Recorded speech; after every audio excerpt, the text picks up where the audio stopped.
Hello जी, क्या हाल चाल। Hello जी, hello जी, hello जी। की हाल चाल है सभी के। क्या हाल चाल है सभी के। क्या हाल चाल है सभी के। क्या हाल चाल है सभी के। क्या हाल चाल है सभी के।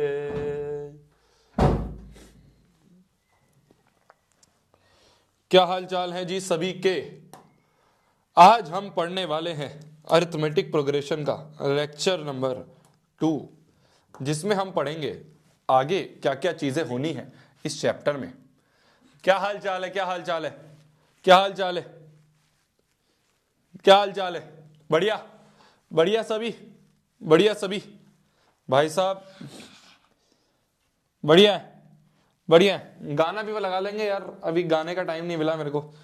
मैं डायरेक्ट ही तुरंत आ गया, उनका गाना बाद में बजाएंगे, पहले आ जाते हैं।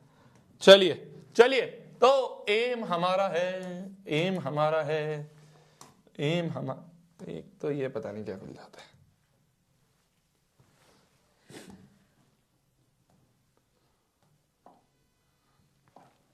हाँ जी, तो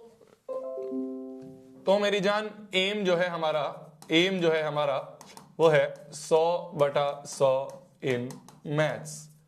इसी एम के साथ, इसी पॉजिटिव एनर्जी के साथ वापस से आज की मैथ्स की क्लास की शुरुआत करते हैं। एक क्लास आपकी कैंसिल हुई थी, वो इसलिए कैंसिल हुई थी क्योंकि हम ट्रैवल कर रहे थे तो उसकी वजह से टाइम ही नहीं मिला। उसी समय की फ्लाइट थी जिस समय की क्लास थी, तो अनफॉर्चुनेटली हमें वो क्लास कैंसिल करनी पड़ी। पर कोई बात नहीं, कवर अप कर लेंगे, कवर अप कर लेंगे, कोई दिक्कत नहीं आएगी, है ना। कोई दिक्कत हमें नहीं आएगी, ठीक है। कोई दिक्कत हमें नहीं आ रही होगी, ठीक है।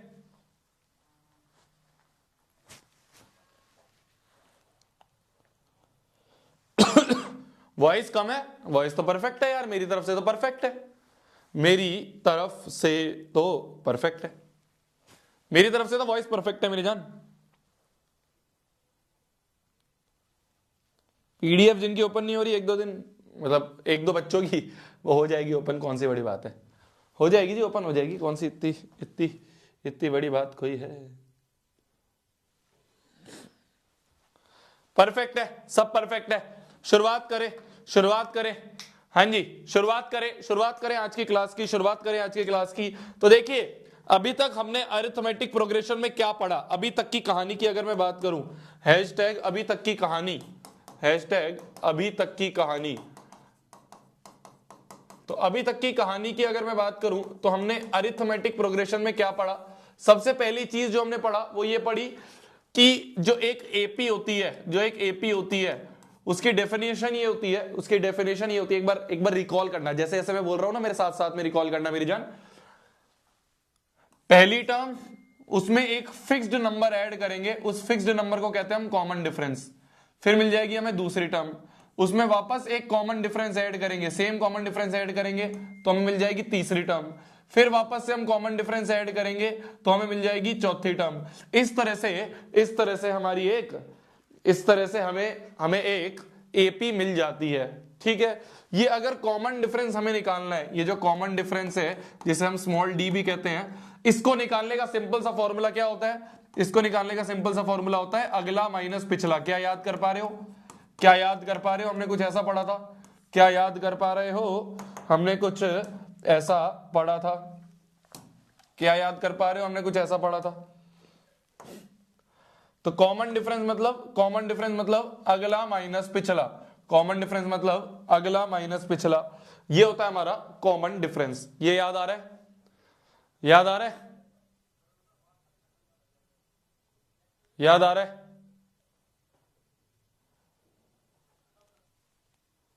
कह रहा है रिकॉर्डेड। मैं, यार आवाज आवाज तू अपनी वॉल्यूम बढ़ा लेना, मेरे को तो यहां से परफेक्ट आवाज दिख रही है, यहां पे हमें दिखता है, यहां पे हमें दिखता है कि क्या आवाज सही है गलत है। तो तू अपनी वॉल्यूम बढ़ा ले मेरी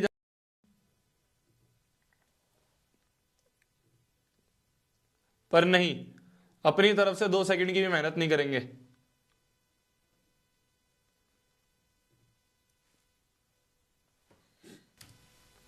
हेलो हेलो, अब फट जाएगी।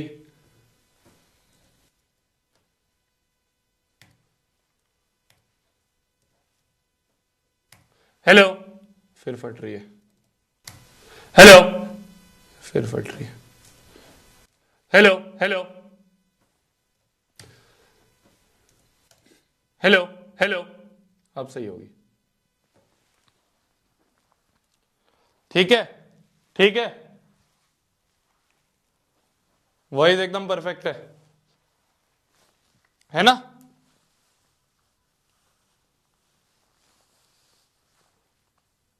ऑल गुड है, ऑल गुड है। हाँ जी, तो ये होता है हमारा कॉमन डिफरेंस। कॉमन डिफरेंस निकालना है तो अगला माइनस पिछला कर दे। एपी की पहचान, एपी की पहचान क्या होती है? एपी की पहचान क्या होती है? एपी की पहचान, एपी की पहचान आपको पहचानना है वो एपी है या नहीं। आपको एक सीक्वेंस दे रखी है और आपसे पूछा है कि क्या वो एपी है या नहीं। कैसे पहचानते हैं? कैसे पहचानते हैं? All common difference are equal, all common difference are equal, सारे के सारे अगला माइनस पिछले जो होंगे वो बराबर होते हैं। ये होती है एक, ये होती है एक एपी की पहचान, ये होती है एक, ये होती है एक एपी की पहचान। ठीक है, ठीक है, यहां तक हमें समझ में आ गया था, एपी निकालना हम समझ गए थे। फिर उसके बाद हमने क्या पढ़ा? फिर उसके बाद हमने पढ़ा nth टर्म ऑफ एपी, फिर उसके बाद हमने पढ़ा nth term of AP. nth term of AP कैसे निकालते हैं अपन? nth टर्म ऑफ एपी निकालने का सिंपल सा फॉर्मूला है, वो होता है an बराबर a plus n minus 1 into D. ये होता है nth टर्म ऑफ एपी का फॉर्मूला, ये होता है अपना nth टर्म ऑफ एपी का फॉर्मूला। आपको कोई भी टर्म चाहिए, आपको कोई भी टर्म चाहिए तो n की जगह रख दो, n की जगह फर्स्ट टर्म चाहिए तो a1 मतलब n की जगह 1 रख दो यहां पे। सेकंड टर्म चाहिए किसी एपी की तो मतलब a2 चाहिए तो n की जगह 2 रख दो। थर्ड टर्म चाहिए तो जो भी टर्म चाहिए n की जगह वो रख दो और आपको वो टर्म मिल जाएगी, और आपको वो टर्म मिल जाएगी। क्लियर है भैया? ब्रह्मास्त्र आ गया, बधाई जी, बधाई जिनको आ गया। ठीक है, आ जाएगा यार, कर तो रहे हैं।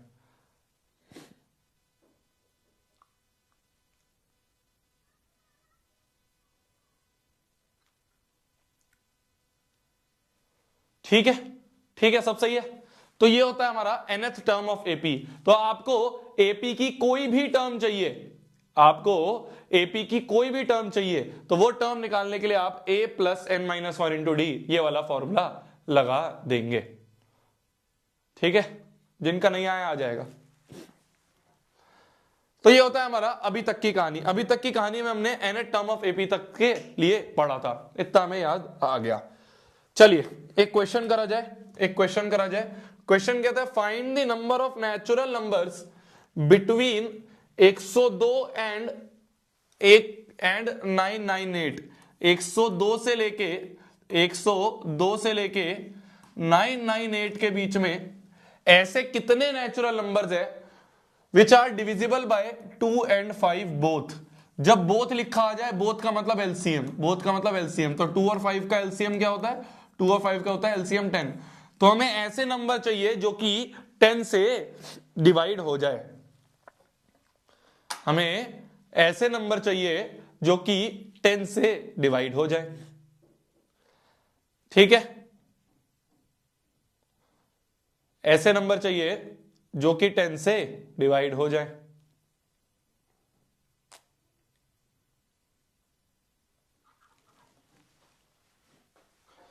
चलिए, ऐसे नंबर चाहिए जो कि 10 से डिवाइड हो जाए। तो इनके बीच में ऐसे नंबर चाहिए जो कि 10 से डिवाइड हो जाए। तो अगर हम 102 की बात करें, 10 से नहीं डिवाइड हो सकता। 10 से वही डिवाइड होंगे जिनके एंड में 0 आएगा, जिनके एंड में 0 आता है सिर्फ वही 10 से डिवाइड होते हैं, इतना हमें याद है। तो पहला नंबर जो है वो है 110, दूसरा नंबर होगा 120, तीसरा नंबर होगा 130, चौथा नंबर होगा 140 and so on up to 998 से पिछला कौन से में 0 आ रहा है? 990 में 0 आ रहा है। तो 10 से सिर्फ वही डिवाइड होते हैं 10 से सिर्फ वही डिवाइड होते हैं जिनके एंड में 0 आता है। क्या बोला मैंने? डिविजिबिलिटी का टेस्ट होता है ये, जिनके एंड में 0 आए, जिनके एंड में 0 आए। तो जिनके एंड में 0 आए तो हमारे ये नंबर्स हैं। हमें पता करना है ऐसे कितने नंबर्स हैं इन दोनों के बीच में, तो हमें पता करना है ये कितने नंबर्स हैं। तो क्या ये एक एपी है? बिल्कुल, 10 का कॉमन डिफरेंस आ रहा है, ये एक एपी है। हमें पता करना है इसमें कितने टर्म्स हैं। तो अब ये जो क्वेश्चन है ये कन्वर्ट होके कुछ ऐसा बन गया। पहले क्वेश्चन क्या था? पहले क्वेश्चन ये था कि 102 और 998 के बीच में, एक तो तुम ना यार चैट बंद करो, तुम कुछ बच्चे हैं ना दूसरों को पढ़ने देंगे ना खुद पढ़ेंगे।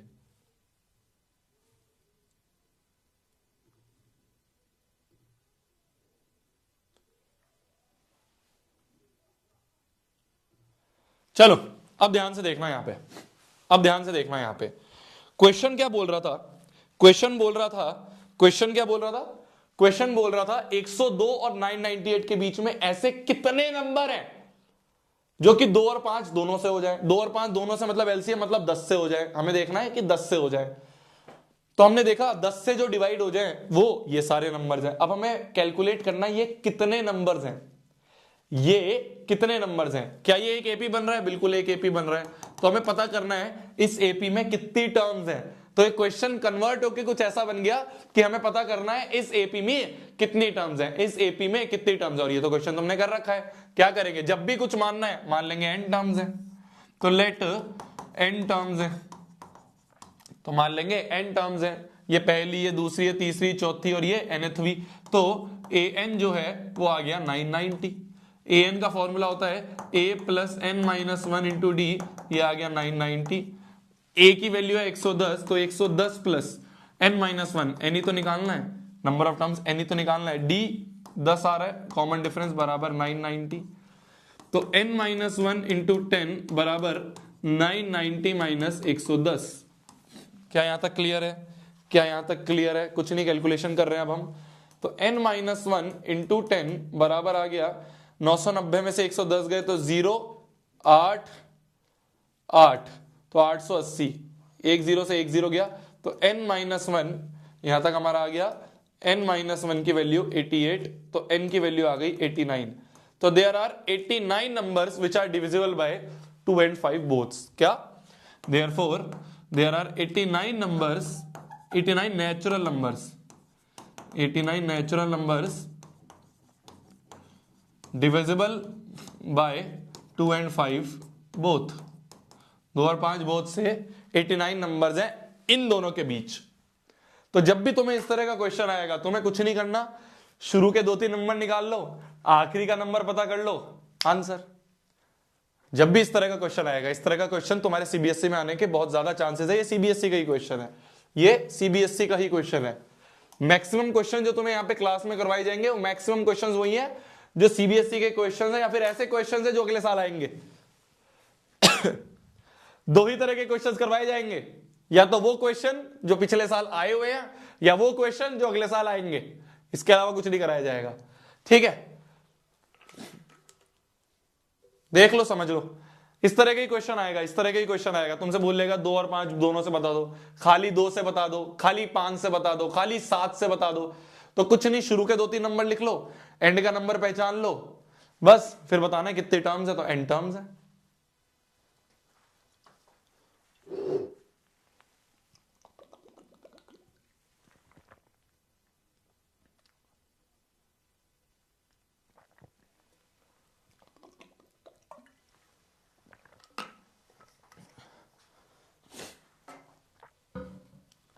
ठीक है, आगे बढ़े, आगे बढ़े। Next question, find the 10th term from end of the AP. एक एपी दी है, ध्यान से समझना, एक एपी हमें दी है, that is 4 9 14 and so on up to 254। ये हमें एक एपी दी है, हमसे पूछ रहा है 10th टर्म फ्रॉम एंड बताओ। एंड से मतलब पीछे से 10वीं टर्म, पीछे से 10th टर्म हमें बतानी है। भाई अभी तक हमने क्या फॉर्मूला पढ़ा था कि आगे से जो भी टर्म चाहिए तुम्हें, an बराबर a plus n minus 1d लगा दो। भाई nth टर्म चाहिए तो nth टर्म फ्रॉम बिगिनिंग की तो हमने अभी तक फॉर्मूले पढ़े थे कि पहली टर्म, दूसरी टर्म, तीसरी टर्म, 10वीं टर्म, 20वीं टर्म, तो यहां से अगर हमें निकालनी है तो हमें फॉर्मूला याद है। अब ये बोल रहा है पीछे से 10th टर्म कौन सी है ये बताओ। तो इसको पता करने का क्या तरीका है, इसको पता करने का क्या तरीका है बताओ, किसी के दिमाग में आ रहा है, किसी के दिमाग में आ रहा है? भाई आगे से 10th टर्म का फॉर्मूला तो पता है, पीछे से 10th टर्म का फॉर्मूला कैसे निकालें? तो ऐसा करें क्या, इस एपी को पलट दे, इस एपी को ऐसे पलट दे। तो इस एपी को क्या कर दिया अपन ने, पलट दिया। इस एपी को अपन ने पलट दिया, पलट मतलब रिवर्स कर दिया। क्या कर दिया अपन ने, रिवर्स कर दिया। तो लास्ट वाली पहली टर्म मान लेते हैं, तो 254 पहली टर्म मान ली, और फिर उसके बाद पीछे से लिखना शुरू कर दो, तो 1494। तो हमने क्या करा, इस एपी को उठा के ऐसे पलट दिया। तो अब जो हमें चाहिए था वो चाहिए था 10th टर्म फ्रॉम एंड, पर अगर हमने एपी को रिवर्स कर दिया, अब क्या चाहिए तुम्हें, अब यहां से 10th टर्म चाहिए। बस इस एपी को क्या कर दिया तुमने, ऐसे उठा के पलट दिया। तो जो एंड से चाहिए थी अब वो शुरू से बन गई। अब लगा दो फॉर्मूला। अब कैसे फॉर्मूला लगाओगे, ए एन, अब तुम्हें क्या चाहिए, 10th टर्म चाहिए ना, तो ए 10 चाहिए, मतलब a plus 10 minus 1 into D चाहिए। अब पहली टर्म हम 254 को मानेंगे, 10 minus 1 is 9 into d, D मतलब अगला माइनस पिछला, तो 9 माइनस 14, कॉमन डिफरेंस अगला माइनस पिछला, तो अगला है 9, पिछला है 14, तो 9 minus 14 that is equal to -5, तो कॉमन डिफरेंस इज -5। तो 254 minus 9 4 45 that is equal to 45 और बचे 9, तो 209 is your answer. A10 is 209। तो जब भी तुमसे एंड से पूछे ना, एपी को रिवर्स कर दो और फॉर्मूला लगा दो, एपी को रिवर्स कर दो और फॉर्मूला लगा दो। अरे समझ पाए क्या, बताओ जल्दी, अब चलो बताओ, समझ पाए या नहीं समझ पाए? समझ गए? तो कुछ नहीं था, बस सवाल को थोड़ा सा घुमा के दे दिया। सवाल ने घुमाया, तुमने एपी को घुमा दिया, सवाल ने तुम्हें घुमाया, तुमने एपी को घुमा दिया। हिसाब बराबर, हिसाब बराबर। आगे बढ़े भाई साहब, मैं किसी चीज को नहीं मानता हूं, ठीक है, जितने भी अंधविश्वास है, मैं किसी चीज पे बिलीव नहीं करता हूं, एक चीज पे बिलीव करता हूं, जैसे कहते हैं नजर।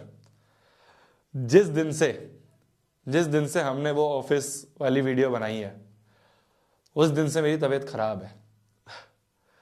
मैं पिछले 2 दिन से बेड रेस्ट पे हूं, ऐसा कि उठा भी नहीं जा रहा था। आज मैंने हिम्मत करके रात को 2-2 कॉम्बीफ्लेम लेके मैं उठा हूं और आज मैंने क्लास की तैयारी करी है। नजर इज रियल भाई, ये तो मेरे को मानना पड़ेगा। किसी अंधविश्वास में नहीं भरोसा करता मैं, नजर पे जरूर करता हूं भाई। मुझे डर था कि हम वो वीडियो दिखाएंगे ऑफिस, आपसे नहीं, आप तो क्या, आप तो अपने परिवार के लोग हो, आप तो अपने परिवार के बच्चे हो, कोई दिक्कत नहीं है। दिक्कत उनसे है जो और लोग देख रहे हैं ना, बहुत सारे, उनसे डर लगता है, बस उनसे डर लगता है। वही डर था, वो हुआ। बहुत तबीयत खराब है, 2 दिन से मैं बिल्कुल बेड रेस्ट पे पड़ा हूं, उठा ही नहीं जा रहा था। आज सुबह हिम्मत करके किसी तरह से मैं उठा हूं, जब से गर्म पानी पी रहा हूं, गले से लग रहा होगा बार बार, पूरी नाक बंद है मेरी। चलिए चलिए चलिए,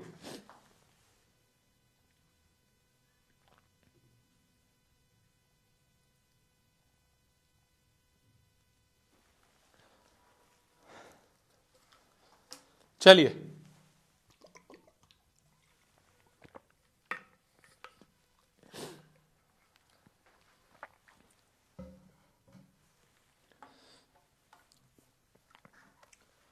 चलिए चलिए आगे बढ़े। तुम नजर उतरवा देना। ये वीडियो चल रही है ना, तुम्हें आती है ना, जिसकी मम्मी को या किसी को आती है, ये वीडियो चल रही है, वीडियो में मेरी एक बार नजर उतरवा दो तो सही हो जाओ शायद में। चलिए आगे बढ़ा जाए। Find the middle term of the AP.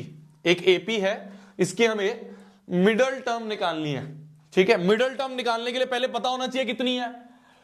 भाई जब पता होगा जब तो पता चलेगा कि भाई जब टोटल नंबर ऑफ टर्म्स पता होंगी तभी तो पता चलेगा कि बीच वाली कौन सी है। अगर 10 है तो पता चलेगा बीच वाली 5 या 6 होगी। अगर मान लो 11 है तो पता चलेगा बीच वाली 6 है।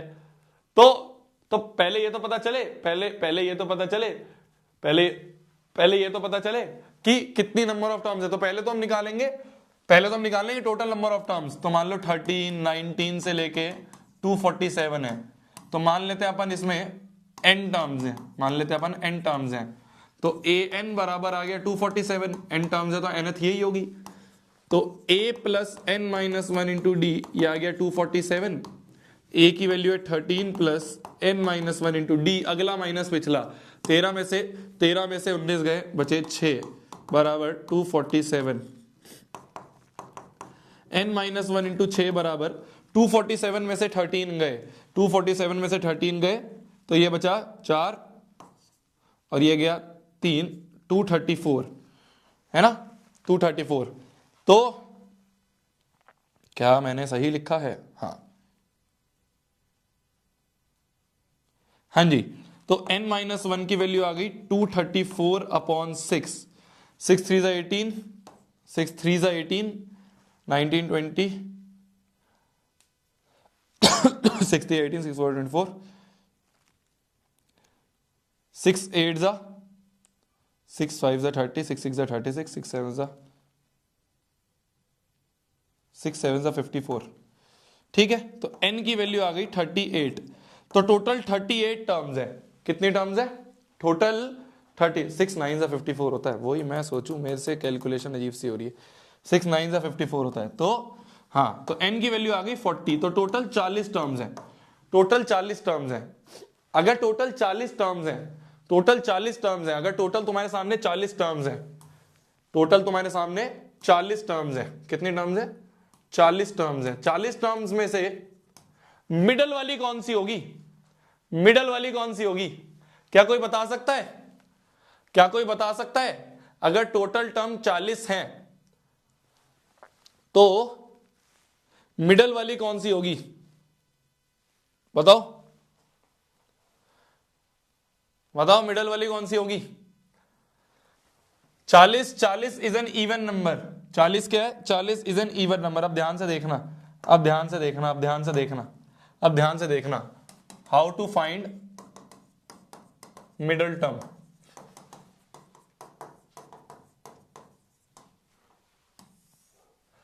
अगर n जो है वो ऑड है, n जो है वो ऑड है, अगर n जो है वो ऑड है, ठीक है, तो जो मिडल टर्म होगी, जो मिडल टर्म होगी वो होगी n प्लस 1/2th वाली टर्म।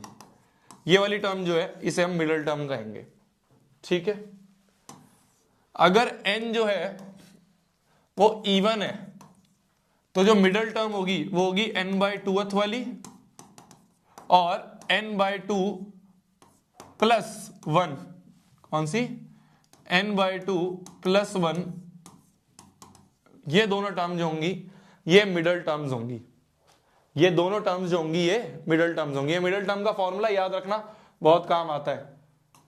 तो अगर नंबर ऑफ टर्म्स ऑड है, जैसे मान लो 60 टर्म्स हैं, जैसे मान लो 60 टर्म्स हैं, 1 2 3 4 5 6 7, तो तुम्हें क्लियरली दिख रहा है जो मिडल टर्म है वो 4 है, ये मिडल टर्म है, क्योंकि इसके इधर भी 3, इसके इधर भी 3। तो अगर हम फॉर्मूले में देखें, अगर हम फॉर्मूले देखें कि n की वैल्यू अगर 7 है तो जो मिडल टर्म होगी वो होगी n प्लस 1/2th वाली टर्म, मतलब 8/2th, 8/2th मतलब 4th। तो मतलब 4th टर्म जो होगी वो मिडल टर्म होगी, वही हमने अभी देखा था। 4th टर्म जो होगी वो मिडल टर्म होगी। सिमिलरली अगर n इवन है, इवन है तो इवन है, मान लो n की वैल्यू 6 है, तो इवन है तो 6/2th वाली और 6/2 प्लस 1 है। दो मिडल टर्म होंगी। जब इवन होते हैं नंबर ऑफ टर्म्स तो 2 मिडल टर्म निकल के आती हैं। तो थर्ड वाली कॉमा 3 + 1 4th वाली। तो थर्ड और फोर्थ ये दोनों टर्म्स जो होंगी ये मिडल टर्म्स होंगी। क्लियर है? क्लियर है। तो यहां पे अगर हम देखें तो 40 टर्म्स हैं, 40 टर्म्स है मतलब n इवन है। n इवन है तो जो मिडल टर्म होंगी जो मिडल टर्म होगी, जो मिडल टर्म्स होंगी वो होगी 40/2 वाली और कॉमा 40/2 प्लस 1 वाली। तो 40/2 मतलब 20th टर्म और 40/2 इज 20 प्लस 1 21st टर्म। तो ये होंगी हमारी मिडल टर्म्स, ये होंगी हमारी मिडल टर्म्स। कौन कौन सी? 20th वाली और 21st वाली। तो 20th और 21st टर्म जो है ये मिडल टर्म होगी। क्या यही हमारा आंसर है? क्या यही हमारा आंसर है? बताओ किस किस को लगता है 20th और 21st? खाली इतना लिख के छोड़ दिया अगर हमने तो यही हमारा आंसर है। किस किस को लगता है? किस किस को लगता है कि यही आंसर है? किस किस को लगता है खाली यही आंसर है? किस किस को लगता है खाली यही आंसर है? Yes, no, why? Why this is not the answer? उनने पूछा था मिडल टर्म। कुछ कह रहे हैं यस, कुछ कह रहे हैं नो। व्हाई? यस, अगर यस बोल रहे हो तो वाई और नो बोल रहे हो तो भी Y.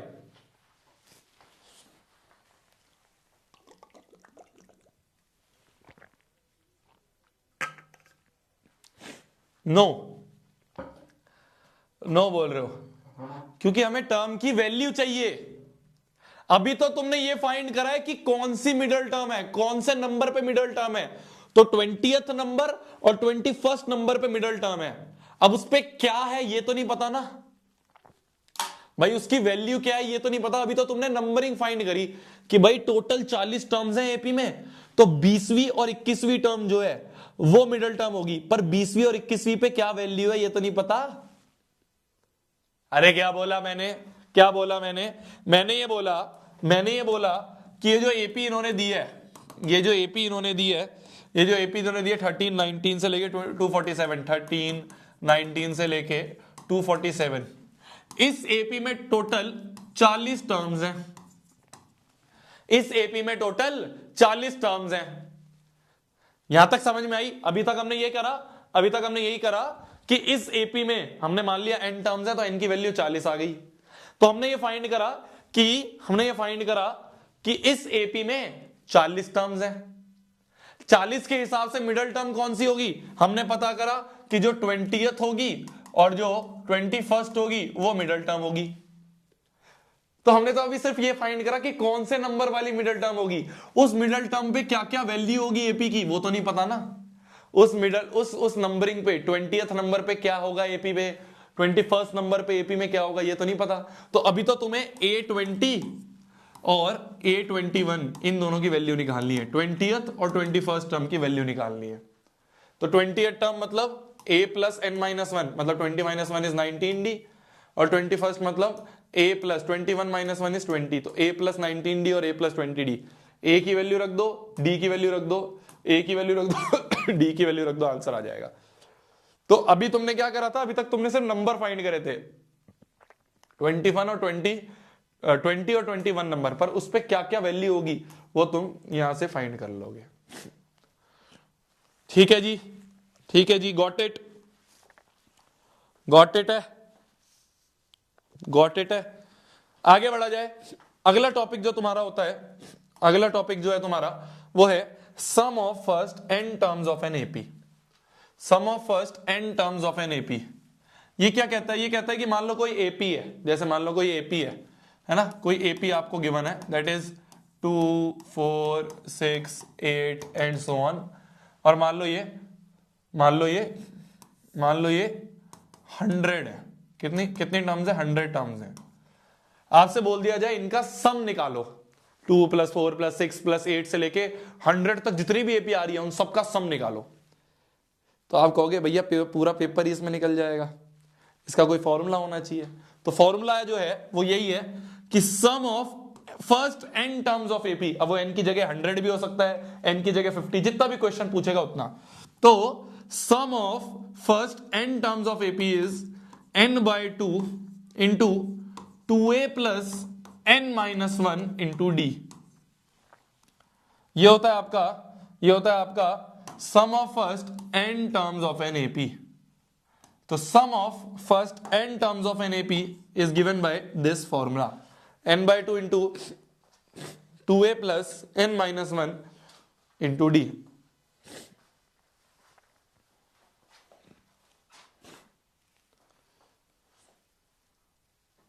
n by two into 2a plus n minus one into D.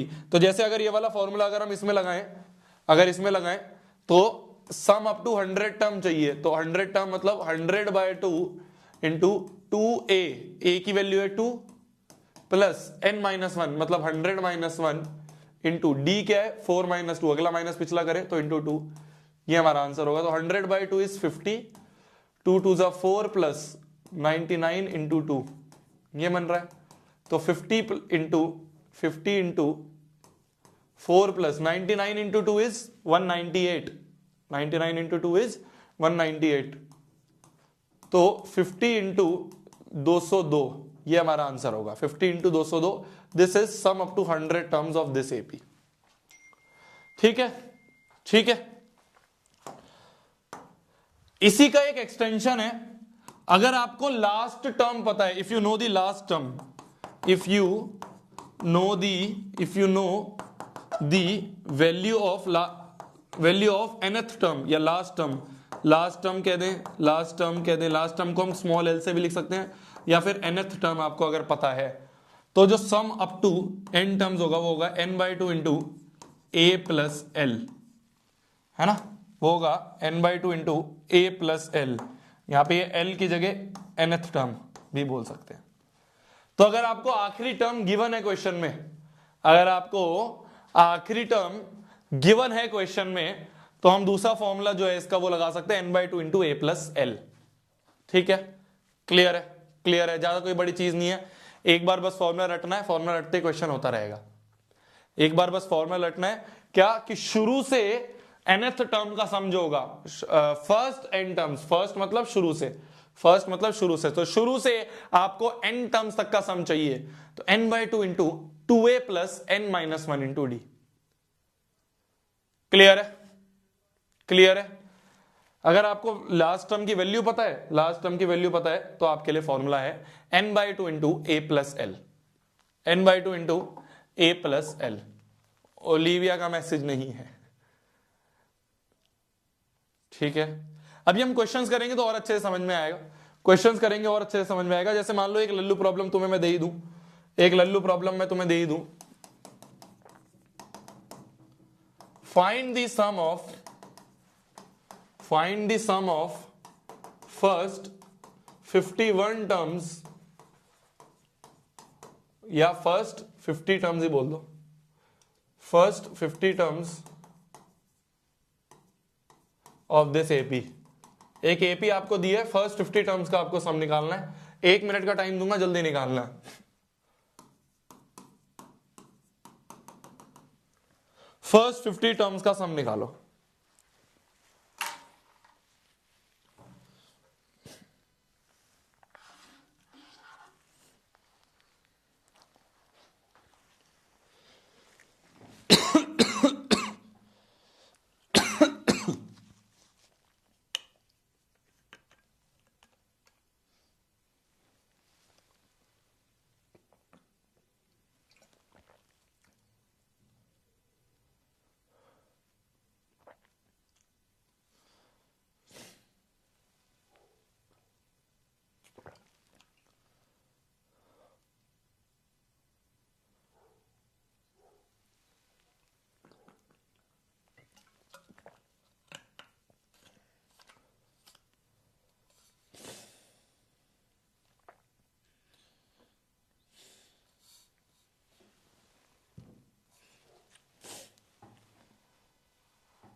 हो गया जी, हो गया जी, करे सॉल्व। तो फर्स्ट 50 टर्म्स, तो S50 निकालना है। तो S50 के लिए क्या करेंगे, S50 के लिए क्या करेंगे, Sn का फॉर्मूला क्या होता है, Sn का फॉर्मूला होता है n/2 into 2a plus n-1 into D. तो S50 जो होगा वो होगा 50/2 इंटू 2a, a की वैल्यू है 3 प्लस n-1 मतलब 50-1 into D is 6 - 3 that is 3। D निकालने के लिए क्या करा, अगला माइनस पिछला। 50/2 इज 25 इंटू 3 2 6 प्लस 49 इंटू 3। तो 25 इंटू 6 प्लस 49 इंटू 3, 9 3 27, 7 2 4 3 12, 12 और 2 14, तो 147। ठीक है, ठीक है। तो 25 into 147 plus 6, 147 plus 6 that is equal to 153। तो ये होगा सम अप टू 50 टर्म्स। इसको कैलकुलेट करोगे क्या आ रहा है, 3825, 3825 लिख रहे हैं काफी बच्चे। तो ये होगा हमारा sum up to 50 terms of the AP. ठीक है, तो सिंपल फॉर्मूला ये समझ में आ गया। अब आगे क्वेश्चंस करते हैं, अब आगे के क्वेश्चंस करते हैं। तो क्वेश्चन बोल रहा है sum of first 6 terms of AP. ध्यान से देखना, देखो बड़ा क्वेश्चन है, पार्ट्स में पढ़ेंगे। ठीक है, बड़ा क्वेश्चन है, पार्ट्स में पढ़ते हुए चलेंगे। तो बोला है sum of first 6 terms of AP is 42। तो पहली लाइन बोल रही है फर्स्ट 6 टर्म्स जो है उनका सम हमें 42 दिया है। जो फर्स्ट 6 टर्म्स हैं उनका सम हमें 42 दिया है। मतलब according to question sum of first 6 terms जो है वो हमें 42 दिया है।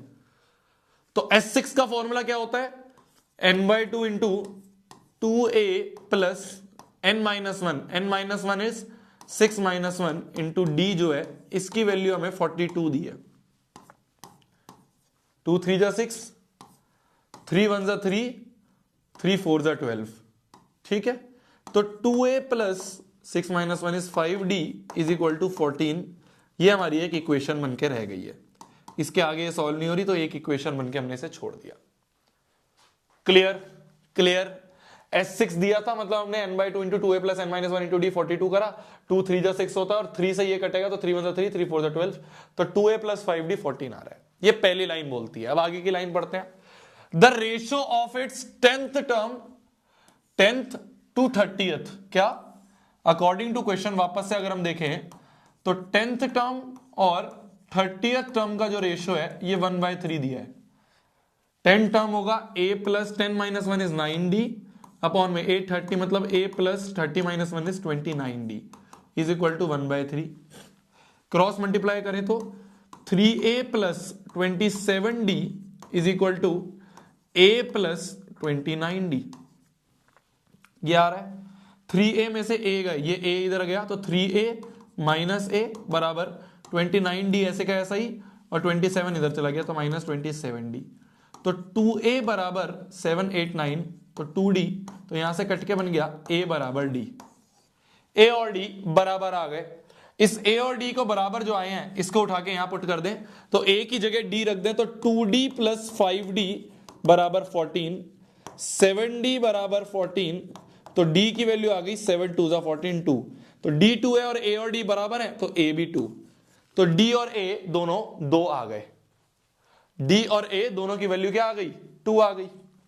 अब अगली लाइन क्या बोल रही है, calculate the first and 13 term. First term a1 जो होगी वो a ही होगी, वो तो 2 पता है हमें। ठीक है, 13th टर्म तो a 13, मतलब a प्लस 13 - 1 इंटू डी, तो a की value 2 plus 13 - 1 is 12 into d, d भी 2 है, तो 2 plus 24 that is equal to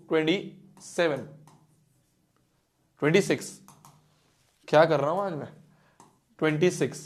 तो a13 जो है वो 26 आ गया। क्लियर है, इजी पीजी है। एक एक लाइन पढ़ते हुए चलनी है, बस एक एक लाइन पढ़ते हुए चलनी है, कोई बड़ा मुश्किल सवाल नहीं है। कोई बड़ा मुश्किल सवाल नहीं है, बहुत इजी सवाल है, बहुत इजी सवाल है। क्वेश्चन की एक एक लाइन पढ़ते हुए चलो। सम ऑफ फर्स्ट 6 टर्म्स, तो S6 का हमें वैल्यू दिया 42, फॉर्मूला लगा दिया, पहली इक्वेशन बन गई। रेशो ऑफ क्या दिया, रेशो दिया ना, रेशो मतलब A10 अपॉन 830, A10 अपॉन 830 वो 1/3 दिया है, तो हमने A10 का फॉर्मूला लगाया, 830 का फॉर्मूला लगाया, 1/3 क्रॉस मल्टीप्लीकेशन करा तो A बराबर D आ गया। तो A की जगह हमने यहां D रख दिया, यहां A की जगह हमने D रख दिया, तो 2A की जगह 2D बन गया, 2D प्लस 5D 14, 7D बराबर 14, तो D की वैल्यू 2, D 2 आ गया, और हमें पता है A और D बराबर है तो A भी 2 होगा। इतना समझ में आ गया, D और A बराबर होंगे, ये पता चल गया। जैसे ये पता चल गया हमने इसमें पुट कर आंसर आ गया। इजी पीजी है, इजी पीजी। समझ में इसलिए नहीं आ रहा है क्योंकि ध्यान से देखता नहीं है तू। समझ में क्यों नहीं आ रहा है, बाकियों को तो समझ में आ रहा है, पूरी क्लास को समझ में आ रहा है, तेरे को क्यों नहीं समझ में आ रहा है? दो रीजन होंगे, दो रीजन होंगे। पहला, तू पिछली क्लास नहीं रिवाइज करके आया है, या जो भी बोल रहा है क्लास नहीं रिवाइज करके आई है। दूसरा रीजन ये होगा कि तू अटेंटिवली देख नहीं रहा है। अब ये दोनों चीज तो तेरे को खुद करनी है ना, इसमें मैं क्या कर सकता हूं बता? इसमें मैं कुछ नहीं कर सकता ना। अगर तू क्लास में ध्यान से नहीं देख रहा है, या तू पिछली क्लास को रिवाइज नहीं करके आया है, तुम पिछली क्लास रिवाइज नहीं करके आते, फिर भी मैं हर क्लास से पहले ये तुम्हारा ये करवाता हूं, फिर भी हर क्लास से पहले ये रिवीजन करवाता हूं कि पिछली क्लास में क्या पढ़ा। पर अगर तुम ही मेहनत नहीं करना चाहोगे तो मैं क्या हाथ पकड़ के मेहनत नहीं करवा सकता ना ऑनलाइन बैठ के। मैक्स टू मैक्स मैं क्या करवा सकता हूं? मतलब हलवे से हलवा सवाल है, इसमें क्या समझ में नहीं आ रहा? इसमें क्या नहीं समझ में आ रहा? सम ऑफ 6 टर्म्स का फॉर्मूला नहीं पता तेरे को? A10 का फॉर्मूला, 830 का फॉर्मूला ये नहीं पता? टोटल फॉर्मूला भी सवाल है, ये समझ नहीं आ रहा तेरे को? छोड़ दे पढ़ाई, छोड़ दे पढ़ाई। गुस्सा दिलाते हैं यार फालतू की। इसमें क्या नहीं आ रहा समझ में तुम्हें? नहीं, इसमें क्या नहीं समझ में आ रहा है? 2 चैप्टर में फॉर्मूले, एक सम का फॉर्मूला, एक नंबर ऑफ टर्म जो भी an होता है उसका फॉर्मूला, nth टर्म का फॉर्मूला, एक सम अप टू n का फॉर्मूला। 2 फॉर्मूले नहीं समझ में आ रहे तेरे को? ये क्रॉस मल्टीप्लाई नहीं होता तेरे से? 5वीं क्लास का बच्चा है क्या? तेरे से क्रॉस मल्टीप्लाई करके दिखाऊंगा मैं तेरे को। अब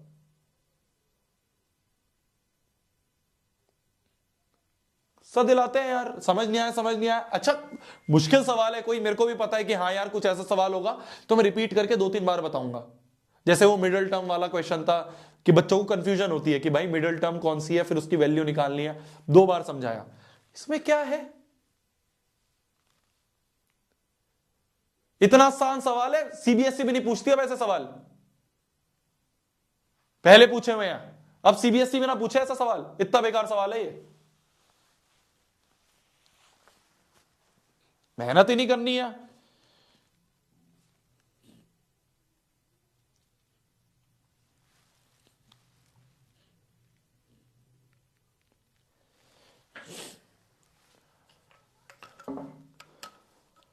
यार एक बार ध्यान से देख तो लो। अब तुम्हें चैट का ऑप्शन दिया है, मतलब ये तो नहीं है इंस्टेंट कुछ भी लिखोगे।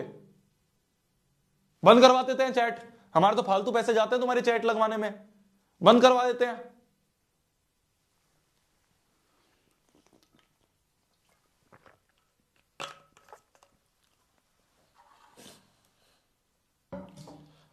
नहीं चिल क्यों यार, तुम खुद समझो ना, कुछ है इस सवाल में। मतलब मैं क्या रिपीट करूं इसमें कि सम अप टू 6 टर्म्स जो होता है वो ये होता है।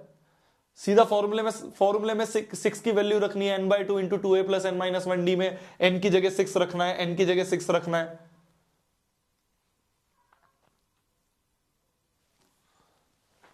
खुद मेहनत नहीं करनी, फिर कहते हैं टीचर बेकार है।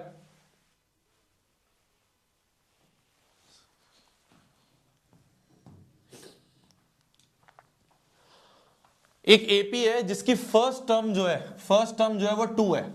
मैं कह रहा हूं लाइन बाय लाइन पढ़ो, पूरा सवाल कभी मत पढ़ो। बड़ा सवाल आ जाए लाइन बाय लाइन पढ़ो, ध्यान से पढ़ो, समझ में आएगा।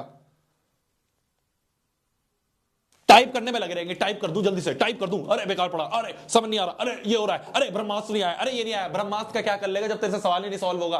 क्या कर लेगा ब्रह्मास्त्र का? जब तेरे से सवाल ही नहीं सॉल्व होगा, उसको क्या खाली बैठेगा उसके लेके? क्या लिखेगा उसमें जब तेरे को आता ही नहीं है? क्या लिखेगा जब तू ढंग से पढ़ ही नहीं रहा है? तो क्या लिखेगा उस ब्रह्मास्त्र में, पता मुझे? बस नहीं, लेके उसको हार दूंगा, उसको लेके पूरी गली में नाचूंगा। गुस्सा दिलाते हैं यार फालतू की। एक एपी है जिसकी फर्स्ट टर्म जो है वो 2 है, फर्स्ट टर्म मतलब ए होता है, तो ए की वैल्यू हमें 2 दी है, ठीक है। लास्ट टर्म जो है वो 29 है। लास्ट टर्म पढ़ते ही एक नया फॉर्मूला दिमाग में घूम रहा है, शोभित भैया ने बताया था जब भी लास्ट टर्म गिवन हो तो एस एन बराबर n by two into A plus l, कुछ ऐसा फॉर्मूला लग सकता है। जब भी लास्ट टर्म गिवन हो तो ये वाला फॉर्मूला लग सकता है। तो देखते हैं, ये वाला फॉर्मूला लगाने की भी कोशिश करेंगे। हमें गिवन है एल, ए की वैल्यू और एल की वैल्यू जो है हमें 29 गिवन है, ठीक है। And the sum of the terms is 155। जो सम है हमारे को वो दे रखा है 155। अब कितनी टर्म्स है ये नहीं बताया हुआ, तो sum up to n terms मान लेते हैं, लेट कर लेते हैं n टर्म्स है। क्या कर लेंगे अपन, let n terms are there, तो मान लेते हैं n टर्म्स है। गिवन नहीं है तो मान लेंगे n टर्म्स है। Find the common difference of the AP, common difference d की वैल्यू निकालनी है, ठीक है। जो गिवन है वो लगाने की कोशिश करते हैं। एस एन की वैल्यू 155 दी है, ठीक है। एस एन की वैल्यू 155 दी है ना। कोई एक एपी है, एपी की पहली टर्म है 2 और आगे बढ़ते बढ़ते लास्ट टर्म जो है वो 29 है, ठीक है। तो लास्ट टर्म एल, या फिर जिसे हम कह सकते हैं अगर टोटल एन टर्म्स है तो ए एन जो है वही 29 है।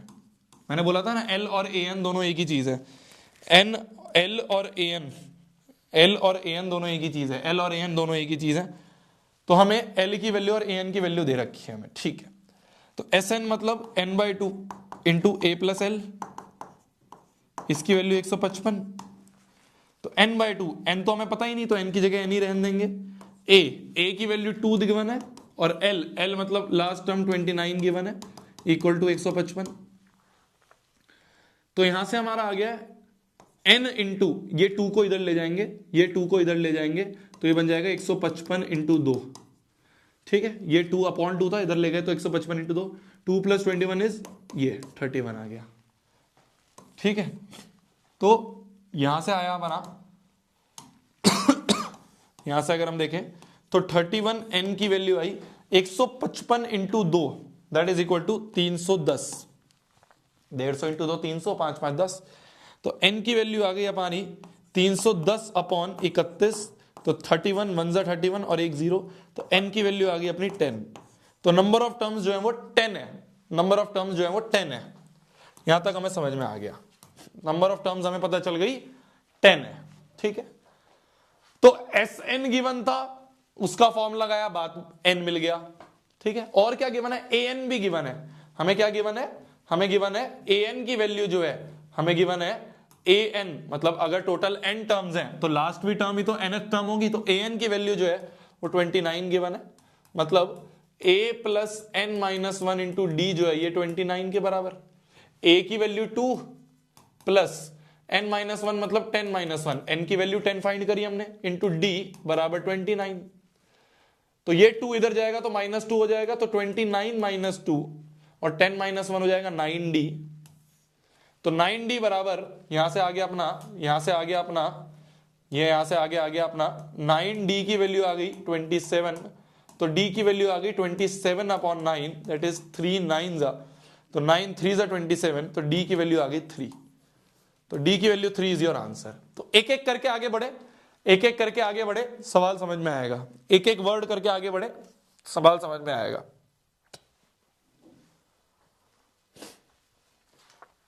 जो L होता है और जो AN होता है ये दोनों बराबर एक ही बात होती है, कुछ ऐसा अलग अलग नहीं है। लास्ट टर्म या फिर nth टर्म एक ही तो बात है। लास्ट टर्म या फिर nth टर्म, बात तो एक ही है, ठीक है। नेक्स्ट क्वेश्चन पे बढ़ते हैं। If the nth term of AP, हमें एक nth टर्म का फॉर्मूला गिवन है, 2n + 1 दिया हुआ है। Find the sum of n terms, मतलब n/2 into 2a plus n minus 1 into D, इसकी हमें वैल्यू निकालनी है। an दे रखा है, sn निकालना है। क्या बोला मैंने, हमें an गिवन है, हमें sn निकालना है। an हमें गिवन है, ठीक है। an मतलब कोई सी भी टर्म निकाल लो। n की जगह अगर मैं 1 रखूंगा तो a1 निकल जाएगा, a1 मतलब a निकल जाएगा। तो n की जगह 1 रख दूं तो 2 into 1 + 1 that is equal to 2 + 1 is 3, तो a की वैल्यू आ गई 3, ए की वैल्यू आ गई 3, A2 मतलब n की जगह 2 रख दूं तो 2 into 2 plus 1 that is equal to 4 plus 1 is 5। A2 पता चल गया। A3 निकालना है तो n की जगह 3 रख दिया तो 2 into 3 plus 1 that is 6 plus 1 that is 7। तो जो AP है वो कुछ इस तरह की बन गई 3, 5, 7 एंड सो ऑन।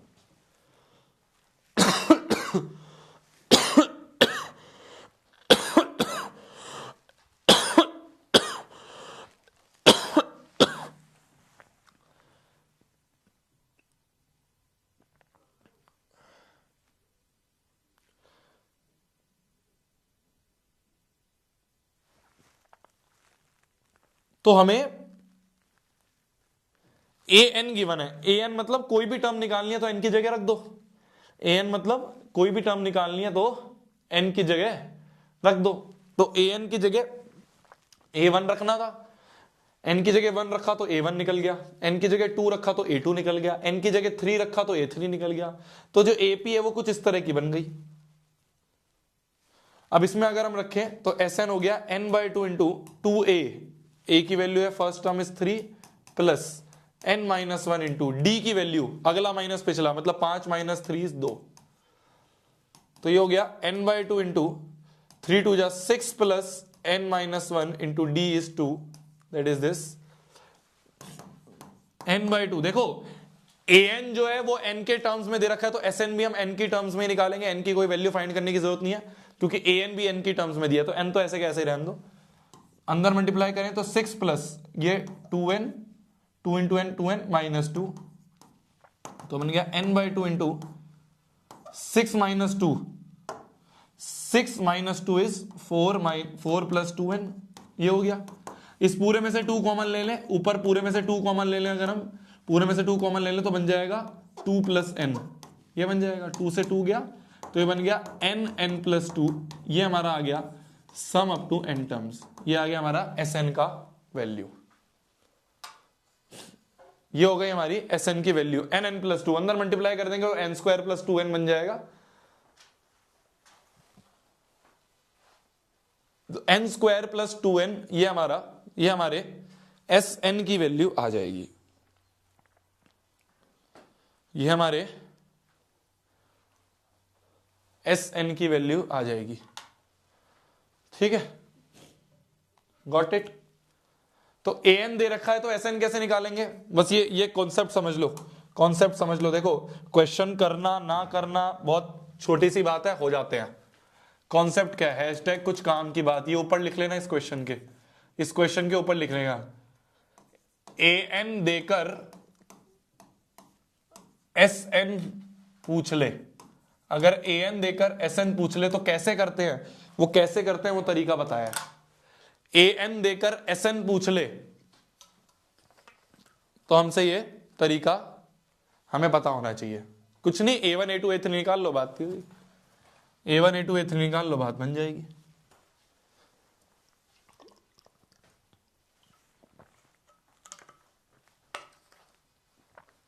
क्लियर है जी?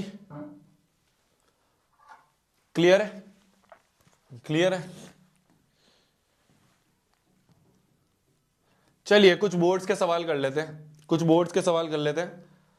पहला बोर्ड का सवाल है।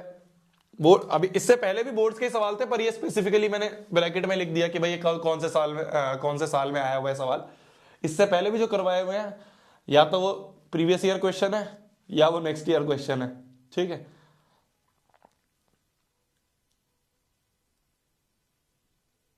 करते हैं थोड़े बहुत सवाल। हमें दे रखा है Sn हमें दे रखा है 3n² माइनस 4n। जो पिछला सवाल था वो था an देके Sn पूछ लिया। ये सवाल क्या है, ये सवाल है Sn देकर an पूछ लिया। अगर Sn देके an पूछ ले तो कैसे निकालोगे। अब आती है यहां पे दिमागदारी। भाई देखो an देके Sn पूछ ले तो an पता है तो a1 a2 a3 निकाल लिया, बात बन गई। अब बोल रहा है एस एन दे दिया हमें, ठीक है, दोनों उल्टे सवाल हो गए बस। तो एस एन की वैल्यू है 3n² माइनस 4n। अगर मैं n की जगह 1 रखूं, मतलब sum up to first term. Sum up to first term का मतलब ये नहीं होगा कि पहला ही टर्म, भाई पहली टर्म का सम, एक टर्म का सम मतलब पहली तो टर्म होगी भाई। S1 मतलब एक टर्म का सम, और एक टर्म का सम मतलब पहली तो टर्म होगी। क्या ये समझ में आया? अगर n की जगह 2 रख दे, अगर n की जगह 2 रख दे तो S2 मतलब A1 प्लस A2, पर S1 का मतलब तो A1 ही होगा ना, S1 का मतलब तो A1 ही होगा। तो n की जगह अगर हम 1 रखेंगे और S1 होगा वो, तो S1 जो है वो A1 के तो बराबर होगा। पहली टर्म का सम जो होगा वो पहली टर्म ही तो होगी। एक का सम खुद ही तो वो होगा भाई, 2 का सम 2 ही तो होगा। समझ में आई मेरी बात? तो A1 ही होगा। एस की n की जगह 1 रख दे, S1 जो होगा वो A1 के बराबर होगा। तो n की जगह 1 रख दिया तो 3 इंटू 1 का square minus 4 into 1, that is 3 minus 4, that is equal to -1। तो जो A1 है वो -1 है, मतलब पहली टर्म जो है वो -1 है, पहली टर्म जो है वो -1 है। n की जगह 2 रख दे, n की जगह 2 रख दे तो यहां पे रख दिया 3 इंटू 2 का स्क्वायर माइनस 4n, 4 इंटू 2, ये होगा A1 प्लस A2 के बराबर। S2 मतलब A1 प्लस A2 के बराबर। तो S2 जो है वो A1 प्लस A2 के बराबर कर दिया। S2 जो है, ये जो S2 था, ये जो S2 था, इसको A1 प्लस A2 के बराबर कर दिया। S2 मतलब दो टर्म्स का सम, मतलब पहला और दूसरे का सम, मतलब पहले और दूसरे का सम, ठीक है। तो 3 इंटू 2 का square is 4 minus 4 to 8, that is equal to A1 plus A2। 4 3 12 minus 8 बराबर A1, A1 की वैल्यू -1 है, प्लस A2। 12 में से 8 गए, बचे 4, ये -1 इधर जाएगा तो +1 बराबर A2। तो यहां से आई A2 की वैल्यू आ गई 5, A2 की वैल्यू आ गई 5। अब हमसे AN पूछा है, जो AP है वो कुछ इस तरह की बन रही है। A1 हो गया -1, A2 हो गया 5 एंड सो ऑन। ये बन गया, ये बन गया भाई। पहली टर्म तुम्हें पता चल गई, दूसरी टर्म A2 पता चल गई, तो AP कुछ ऐसी होगी। अब तुमसे AN पूछा है, तो AN का फॉर्मूला होता है A plus n minus 1 into D. A की वैल्यू है -1 plus n minus 1 into D की वैल्यू क्या है, अगला माइनस पिछला। तो 5 minus -1 that is equal to 5 plus 1 that is equal to 6। भाई अगला माइनस पिछला, तो अगला माइनस और पिछला जो है वो खुद -1 है, तो 5 प्लस 1 6 आ गई हमारा कॉमन डिफरेंस। तो हमारा जो कॉमन डिफरेंस है वो आ गया 6। तो -1 प्लस 6n माइनस 6, तो ये आ गया 6n minus 7, that is your nth term of AP, that is your nth term of AP, 6n minus 7। अब एक बार देखो, इसको मैं फिर से समझाऊंगा, पर एक बार देखो पूरा यहां से यहां तक कि ये क्या लिखा है मैंने, फिर देखो क्या मैं क्या सही करा है, एक बार देखो।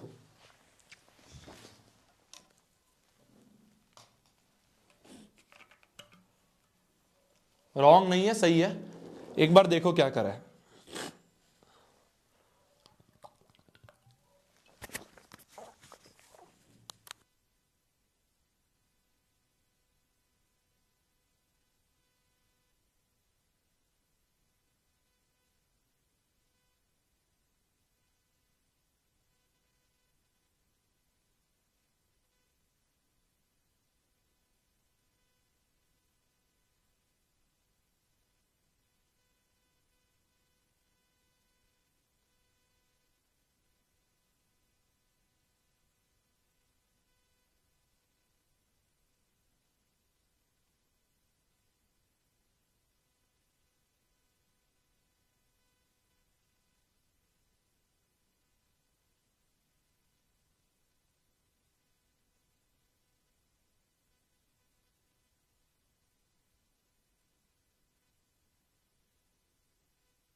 तो देखो पिछला सवाल क्या था, पिछले सवाल में हमें an दे के sn पूछ लिया, तो an पता था तो a1 a2 a3 निकाला, ap पता चल गई, sn के फॉर्मूले में डाल दिया, ये तो क्लियर था।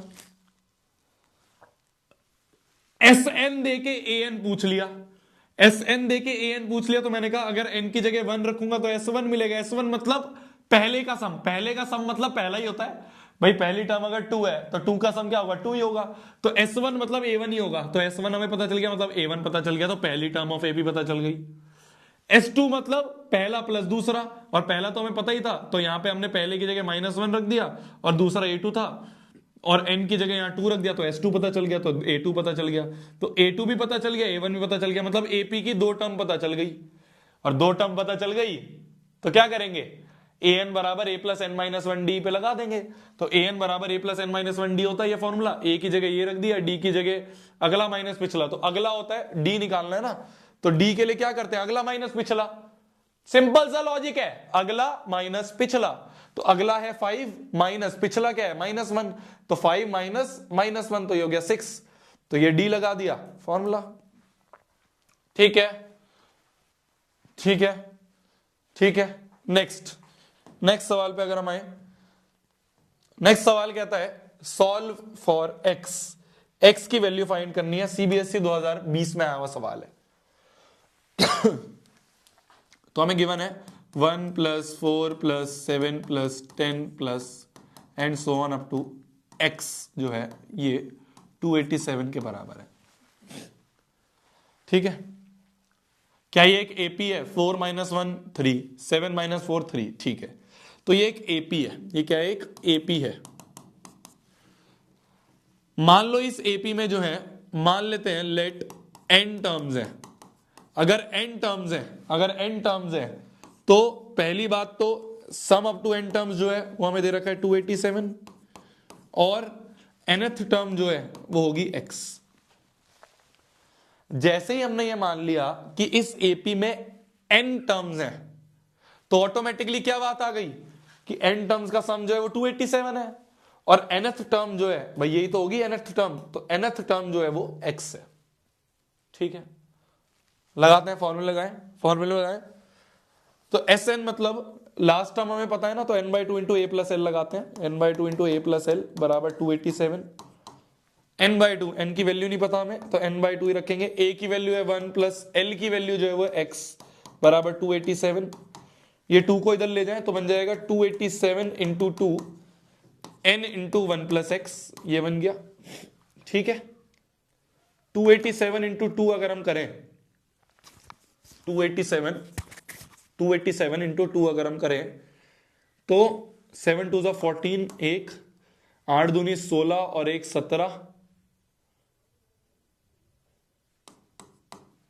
और 2 × 2 = 4 और 1 5, तो 574 बराबर n × 1 + x आ रहा है, तो n × 1 + x is 574, n × 1 + x जो है उसकी वैल्यू आ रही है, n × 1 + x जो है इसकी वैल्यू आ रही है 574, ये आ रहा है n × 1 + x की वैल्यू। तो Sn से हमें यहीं तक मिल रहा है, इससे आगे अब ये सॉल्व क्या होगा।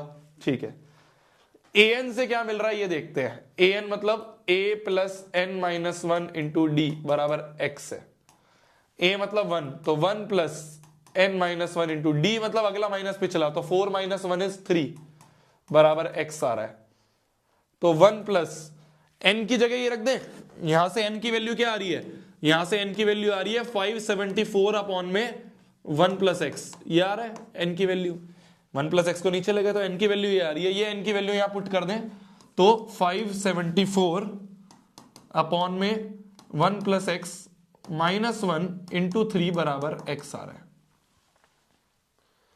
ठीक है, ये +1 इधर ले जाए तो अपन यहां पे बन जाएगा ये x - 1, ये +1 इधर ले गए तो -1 हो गया। यहां पे अगर अपन एलसीएम ले लें, है ना, ये 3 बाहर का बाहर ऐसे ही है, अंदर अगर अपन एलसीएम ले लें तो बन जाएगा 1 + x, और ऊपर बन जाएगा 574 माइनस, इसके नीचे 1 + x नहीं है तो 1 + x ऊपर चला जाएगा, तो -1 + x कुछ ऐसा। एलसीएम ले रहा हूं मैं टोटल बस, तो 1 + x ये आ गया, तो 574 - 1 - x इंटू 3 बराबर x माइनस 1 आ रहा है। तो यहां पे आ गया अपना 573 माइनस एक्स इंटू 3 बराबर x minus 1 into x plus 1। ये x प्लस 1 इधर ले गए तो इंटू एक्स प्लस 1 हो गया। ठीक है, ठीक है। तो ये बन जाएगा 573 इंटू 3, तो 573 इंटू 3, 3 मल्टीप्लाई अंदर हो गया तो 3 3 9, 14 7 21 और 5 15 और 2 17, तो 1719 माइनस 3x बराबर आ गया a plus B into A minus B is A square minus B square. तो यहां से बन गया अपना एक्स स्क्वायर प्लस 3x और ये माइनस 1720 बराबर 0। ये क्वाड्रेटिक बन रही है। इस क्वाड्रेटिक को सॉल्व करके तुम x की वैल्यू निकालोगे।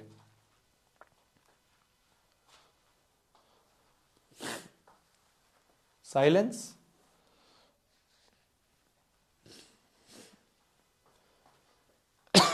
इसका फैक्टराइजेशन करो 1720 का,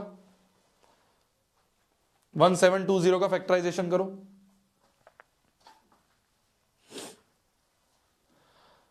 देखो क्वेश्चन में क्या गिवन था, मैं फिर बोल रहा हूं क्वेश्चन में क्या गिवन था, क्वेश्चन में क्या गिवन था वो ध्यान से देखो। क्वेश्चन में ये गिवन था, हमने मान लिया n टर्म्स हैं। अगर n टर्म्स हैं तो sum up to n terms हमें गिवन है और an हमें गिवन है x। Sn से हमें n की वैल्यू मिली, वो n की वैल्यू हमने उठा के इसमें डाल दी, कैलकुलेशन करी, आंसर आ गया। n x की वैल्यू 40 आ रही है, 40 आ रही है, 40। तो यहां से हम देख सकते हैं, यहां से हम देख सकते हैं x की वैल्यू 40 इज द आंसर। बच्चे बोल रहे हैं मेरे को नहीं पता, कैलकुलेशन करोगे हो जाएगा। ठीक है,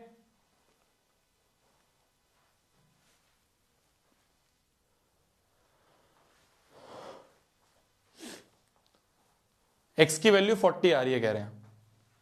ठीक है, नेगेटिव वाला लेंगे नहीं क्योंकि ये तो सारे 1 4 7 10 ये तो आगे चलते चलते पॉजिटिव ही तो बन रहे हैं, तो नेगेटिव वाला मानेंगे नहीं, पॉजिटिव वाला मानेंगे।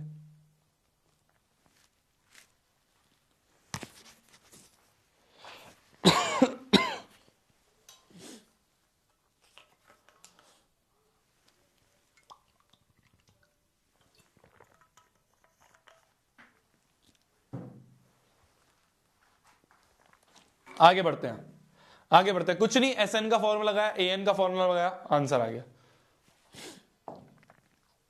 चलिए रामकली जी वाला क्वेश्चन करते हैं। तो रामकली जी हैं, रामकली जी को 2500 रुपए चाहिए आफ्टर 12 वीक्स, 12 हफ्तों बाद उनको 2500 रुपयों की नीड है।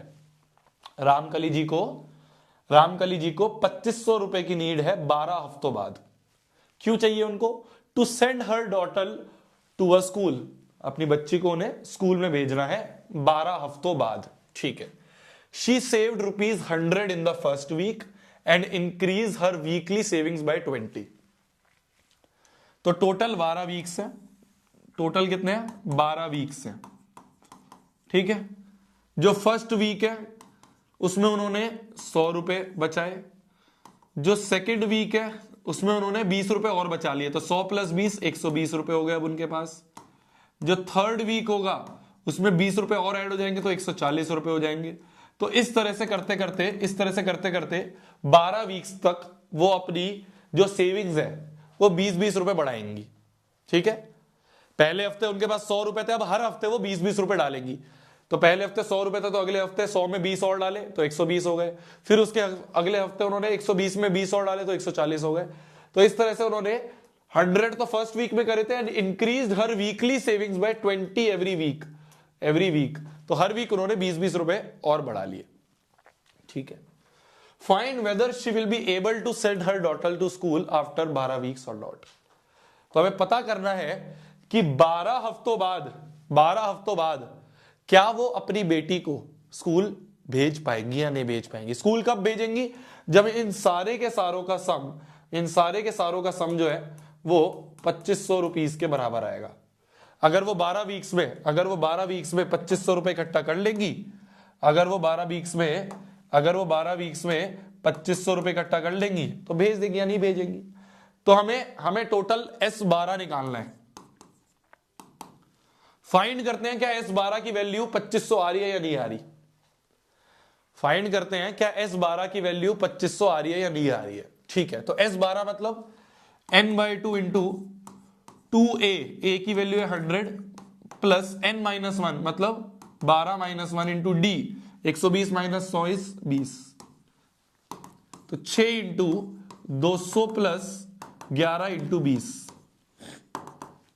तो 6 इंटू 200 प्लस 11 दूनी 22, 220, तो बन रहा है 6 इंटू 200 प्लस 220 इज 420, तो 420 इंटू 6 जो है 600, 6 दूनी 12, 6 4 24 और 25, तो रुपीज 2520, तो 2520 रुपए होंगे उनके पास 12 हफ्तों बाद।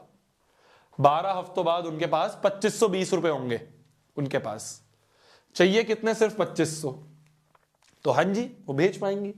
सिंस उनके पास ज्यादा पैसे हैं, भाई 20 रुपए ज्यादा ही हो गए 2500 से, तो उनके पास 2500 रुपए जो है वो हो गए, तो 2500 रुपए हो गए तो वो अपनी बेटी को स्कूल भेज पाएंगी, भेज पाएंगी। ठीक है, ये सवाल आता है, मतलब वैल्यू बेस्ड क्वेश्चन जो होते हैं तुम्हारे वो कुछ इस तरह के ही आएंगे, कुछ ऐसा अलग नहीं होगा उसमें। ठीक है, कुछ ऐसा अलग नहीं होगा उसमें। What value is generated in the above situation, बताओ क्या क्या वैल्यूज मिलती है तुम्हें।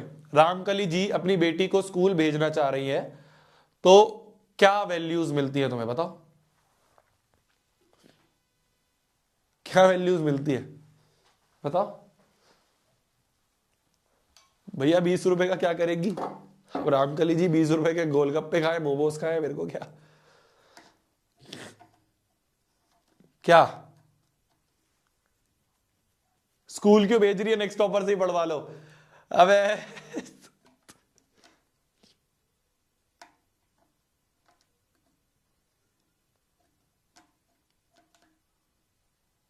वुमेन एम्पावरमेंट, बिल्कुल सही बात है। लड़कियों को स्कूल भेजना चाहिए, बिल्कुल सही बात है। एजुकेशन इज इंपॉर्टेंट, बिल्कुल। गर्ल चाइल्ड एजुकेशन, बिल्कुल। तो यही सारी ज्ञान की बातें तुम्हें एग्जाम में लिख के आनी है। ठीक है,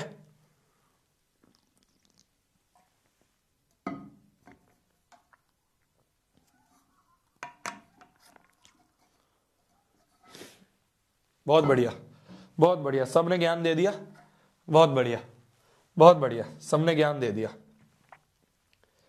चलिए, फाइंड दी सम। एक एपी हमें दे रखी है, इसका हमें सम निकालना है अप टू n टर्म्स। ठीक है, क्या दे रखी है हमें? 4 माइनस 1 अपॉन n पहली टर्म, 4 माइनस 2 अपॉन n दूसरी टर्म, 4 माइनस 3 अपॉन n तीसरी term, and so on up to n terms हमें दे रखी है। हमें sum up to n terms निकालना है। तो sum up to n terms निकालने के लिए, sum up to n terms निकालने के लिए हमें फॉर्मूला लगाएंगे n/2 into 2a plus n-1 into D. किस किस चीज की रिक्वायरमेंट है? n की रिक्वायरमेंट है, n ही बोला है तो n तो n ही रखेंगे क्योंकि n टर्म्स तक बोला है।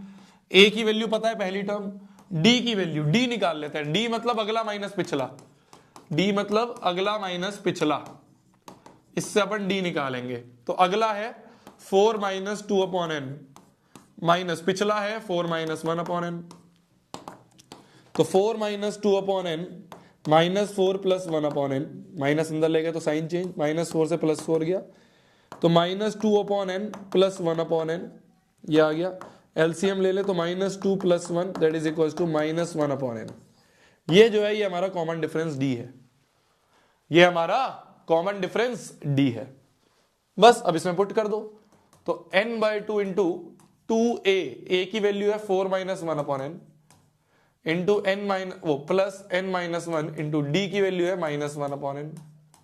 ये कुछ ऐसा बन रहा है। अंदर कैलकुलेशन कर दें अगर अपन, तो ये बन रहा है n/2 इंटू 2 को अंदर ले गए तो 2 को अंदर ले जाए तो 8 माइनस 2 अपॉन n प्लस की जगह माइनस लगा लेते हैं। ये -1 अपॉन n का माइनस जो है वो यहां बाहर ले ले, तो माइनस हो गया। 1 अपॉन n अंदर गया तो n upon n minus 1 upon n ये कुछ ऐसा बन जाएगा, है ना। n अपॉन n तो 1 होता है, ठीक है। तो n/2 into 8 minus 2 upon n minus 1 upon n minus 1, तो ये बन जाएगा n by two into 8 minus 1 is 7 और minus 2 upon n is minus 3 upon n। तो ये बन गया n by two into 7 minus 3 upon n।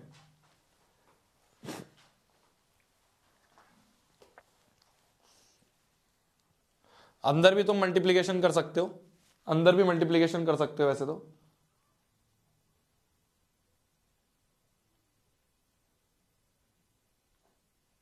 अच्छा माइनस 2 अपॉन n बनेगा ना अंदर, तो हाँ 3 अपॉन n कैसे बन जाएगा? नहीं नहीं सही तो है, 3 अपॉन n ही तो बनेगा, ठीक है। रॉन्ग है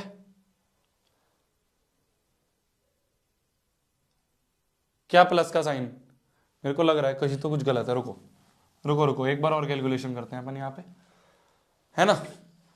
एक बार और कैलकुलेशन करते हैं, एक बार और कैलकुलेशन करते हैं, एक बार और कैलकुलेशन करते हैं। n by two into 2a, a की वैल्यू है 4 minus 1 upon n plus n minus 1 into D की वैल्यू है माइनस 1 अपॉन n। तो n बाई टू इंटू 2 अंदर गया तो 8 minus 2 upon n minus 1 upon n into n, minus 1 upon n into n is minus 1 और minus 1 upon n into minus 1 is plus 1 upon n। बहुत बढ़िया, ये होगा ना। तो n by two into 8 minus 1 is 7 minus 2 upon n plus 1 upon n is minus 1 upon n। ये बन रहा है minus 2 upon n plus 1 upon n is minus 1 upon n, ठीक है। तो ये बन जाएगा n बाई टू को अंदर ले जाए, n बाई टू को अंदर ले जाए तो 7n बाई टू माइनस ये बन जाएगा 1 बाई टू, है ना। n से n गया और माइनस 1 बाई टू। तो यहां पे अपन एलसीएम ले लें तो 7n माइनस 1 अपॉन 2 ये हमारा आ गया sum up to n terms, s 7n minus 1 upon 2 ये आ गया, ठीक है। खुद कैलकुलेशन करोगे तो समझ में आ जाएगा, कुछ नहीं है। क्वेश्चन देखने में बड़ा लग रहा है पर है बिल्कुल कैलकुलेशन बेस्ड।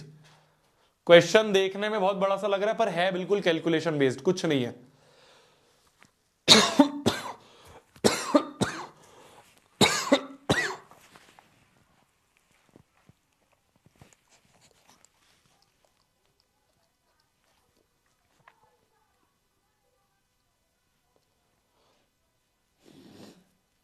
ठीक है,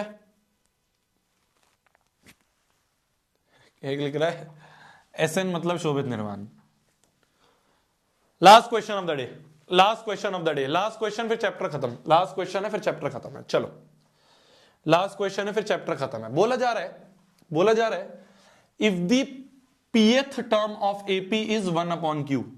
pth टर्म मतलब AP, pth टर्म मतलब AP, ये हमें 1 अपॉन Q दे रखा है, ठीक है ना। इसका मतलब a plus P minus 1 into D की वैल्यू 1 अपॉन Q है।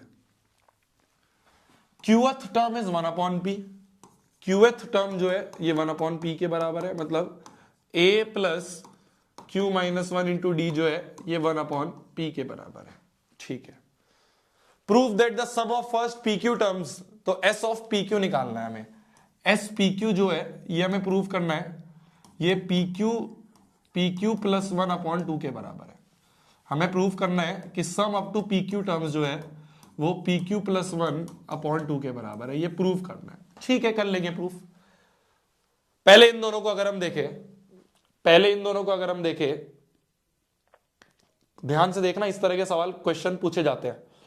pth टर्म, qth टर्म, है ना, ये सारे सवाल पूछे जाते हैं। इनको करते कैसे उसका तरीका समझ लो। जब भी तुम्हारे सामने, ध्यान से देख लो, बहुत इंपॉर्टेंट सवाल है मेरी जान, मैं फिर बोल रहा हूं, मस्ती मजाक होती रहेगी, इंपॉर्टेंट सवाल है। इस तरह के सवाल तुम्हें बहुत देखने को मिलेंगे, तो ध्यान से देखना। जब भी ऐसा pth टर्म, है ना, qth term, 1 upon P, 1 upon Q, जब भी इस तरह का सवाल आएगा तुम्हारे सामने, तुम्हें कैसे सॉल्व करना है ध्यान से देख लो। ये सवाल उठ के डायरेक्ट आ सकते हैं इस तरह के। तो हमें दिया था pth टर्म जो है वो 1 अपॉन Q है, तो pth टर्म जो है 1 अपॉन Q है, मतलब a पर nth टर्म होता तो a plus n minus 1 into D. pth है तो n की जगह p रख दो तो a plus p minus 1 D. qth है तो n की जगह q रख दो तो a प्लस n माइनस 1 होता है तो a प्लस q माइनस 1 हो गया। ये जो फर्स्ट और सेकंड बन रहे हैं, ये जो फर्स्ट और सेकंड बन रहे हैं, इन दोनों को माइनस कर दो। इन दोनों को माइनस कर दिया तो माइनस करा तो साइन चेंज, यहां माइनस, यहां प्लस है तो यहां प्लस है तो यहां माइनस, और यहां प्लस है तो यहां माइनस।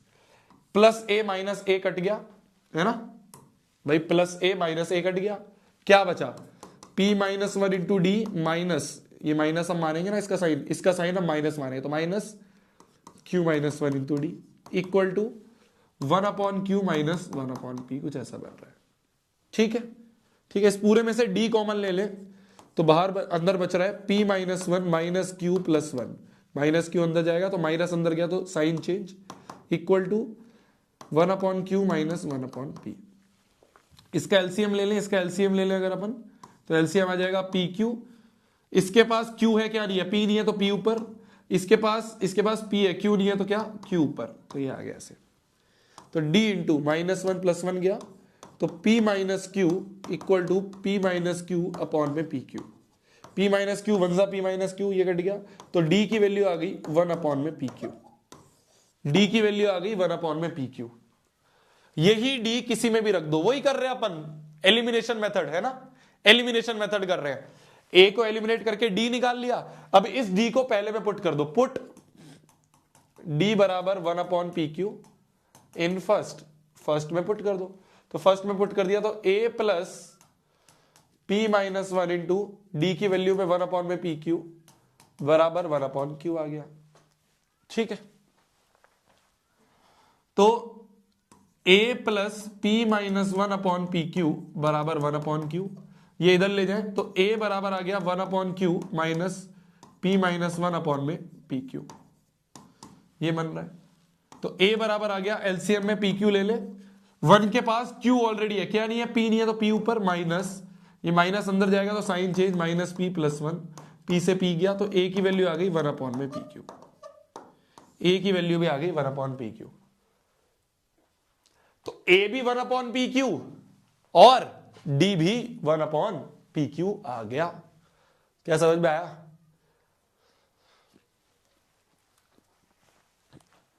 एक बार देखो पूरा बोर्ड पे सवाल, एक बार पूरा सवाल ध्यान से देखो।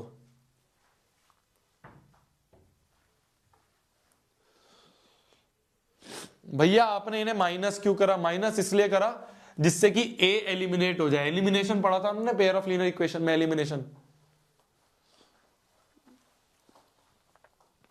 तो a और d की value 1 upon P Q 1 upon P Q आ गई, एलिमिनेट होकर d निकल गया, इस d को वापस इसमें रखा, इस d को वापस फर्स्ट इक्वेशन में रखा, तो कैलकुलेशन करके a की वैल्यू भी 1 अपॉन पी क्यू आ गई। तो a और d पता चल गया, बस a और d पता चल गया तो s सम क्या है? सम तो कुछ भी नहीं है। a और d पता चल गया तो सम क्या है? सम तो कुछ भी नहीं है। a की वैल्यू भी 1 अपॉन पी क्यू, d की वैल्यू भी 1 अपॉन पी क्यू। तो एक तरह से ये चीज समझ लो, एक तरह से ये चीज समझ लो कि जब भी इस तरह का सवाल आएगा pth टर्म qth टर्म, तो सबसे पहले a और d निकाल लेंगे, सबसे पहले a और d निकाल लेंगे। a और d निकाल लिया, बस काम खत्म। s p q निकालना है भाई, एस एन जो होता है वो होता है n by 2 into 2a plus n minus 1 into D, ये होता है S N, sum up to n terms. S P Q निकालना है तो n की जगह पी क्यू रख दो, n की जगह पी क्यू रख दिया, n की जगह पी क्यू है तो हर जगह n की जगह पी क्यू रख दिया, तो P Q by 2 a plus P Q minus 1 into D,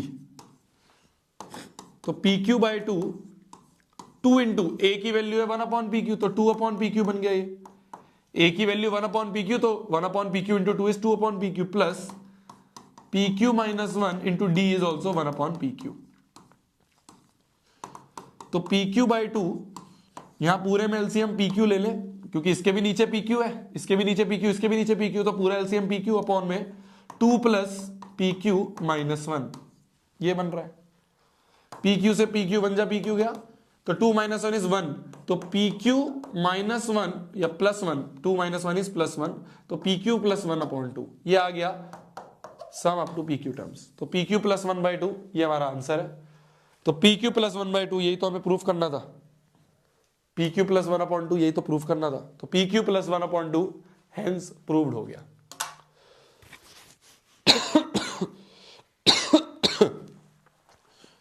तो जब भी इस तरह का सवाल आएगा, वापस से देख लो, फिर से समझा रहा हूं। जब भी इस तरह का सवाल आएगा तो क्या करना है तुम्हें? एलिमिनेशन करके ए और डी निकाल लिया, है ना, डी और ए निकाल लिया। जैसे ही ए और डी निकल गया, फिर तो क्वेश्चन में कुछ भी पूछ ले निकाल लोगे भाई। अगर तुम्हें ए और डी पता चल गया तो तुमसे कोई भी टर्म पूछ ले, कोई भी सम पूछ ले, तुम निकाल दोगे ना। मेन क्या होता है, ए और डी की वैल्यू पता करनी।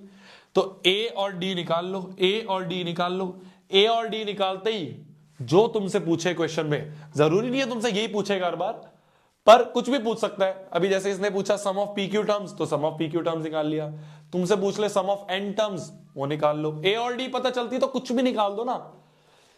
मेन हथियार होता है ए और डी।